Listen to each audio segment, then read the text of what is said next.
Yeah. Ya. Zikhipha. Nhlakanipho, wayivela ungagundi ikhanda. Ngibizele lo. Hayi cha, gundi ikhanda. Musuzoba ngathi uvuka ethuneni. Wona Janet utshelwa ngibani nokuthi ungana makeup ngathi fish ehlawukawo. Wow, Nhlakanipho, uyajaja yazi. Yeah, ngiyakujaja vele msi. Okay ke, why ungangithengele makeup? Mawubona ubuso bami burong. Kunokuthi ungijaje. Okay, akucacisa ukuthi ungibizeleni la, hlala endabeni. Oh, bengifuna ukutshela ukuthi hamba ugundi ikhanda. Winkento enkulu manje, nahliphliphi.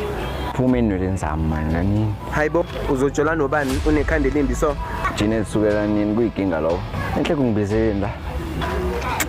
Okay ke, uwabonile ama-text awu-20 engikusendele wona, ano good night no good morning. Janet ungabonile manje la mateksi ukhuluma ngani kwenza njani ungisendela amateksi amaningi kangaka? Okay ke, ngibonile ukuthi ngikusendele 20 yama-text. Ku-hectic, i-weekend enkulu manje sengibonile ukuthi hayi ngizoshiya ifone for 20 days endlini. Yabo uphinda lento yakho futhi.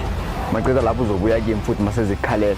Kanti yini wena inkinga yakho? No, ngicabangela mina Nhlakanipho, uyabona buya ngikhombe. Uyabona labo good night, labo good morning, abawu-20 day by day. Angikho interested etodeni akho le. Awu, bengifuna ukukutshela nje ukuthi iyozibonane next year. Oh, Janet sothola abangcono kunami ne. Ungangikhaleli futhi mina. Maybe shuthi sengithola abangcono kunawe. Uhluleka nje ukungikhipha kwi-date. So, ngubani mina? Kuwe.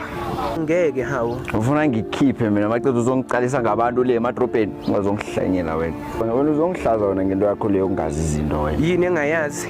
Ngishaya kangaka iwomen on top. Manje uzokuthi arasa umemezelani kani? Hayi wena cha shem, uhlezi nje unama excuse. Janet bokusela na. Kunani pho? Yabona nazokusela utshwala. Angeke sizwane mina nawe Janet. How? Engani mina nje ngiyakuzwa. Man khulisa ibhevo man. Lisutshwala. Hawu cha ngeke. Ngamane nje ngeke wena. Oh.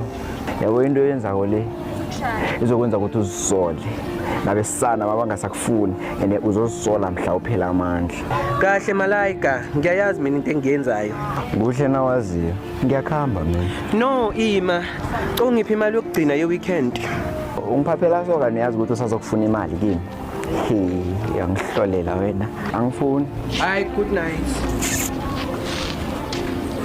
Ngiyakutshela wena Thando, mali makho jikela okwenza public kugcina abantu ukuthi ena ngifuna ungasho yazi ngizomthola yazi hayi ukuthi kusebenza yena eyi1. Manje mngane akakulimazi leyo nto. Elimaze bani? Nganikhipha kancane. Ngakhipha kakhulu. Hayi kangilimazanga anginandaba. Mina nje ngiyahlanya bangazi nasekhaya. Lengathi ngina 12. Yeah. Bangikhelele mngani. Ngathatha isikhiya ngahamba naso. Ngibuze bathi ukuthi bangakhiyele amabhozo. Ubani? Ngathatha isitulo ngavula iroof ngakhipha itiles ngaphuma ngale. Lesi sikhathi beyisangihlanyisa into kaNhlakanipho. Hayibona ngugayi waze wababa ugayi he's hot like a heater. Ngakebom. Hi Kelly. Njani? Angiphi inamba lakho la? Yebo, sijahile. Hawu mara. Bani? Wena mama sangikhuluma nawe wena. Hayi wena uzokuphathula wena. Hawu. No, songifuna ngapha mhlathi wakho. Ngeke. Nganekela ukule yazi but nawo ama number 072552 5034 go to hell. Sambe wena. Labafana bayadelela wena wazi.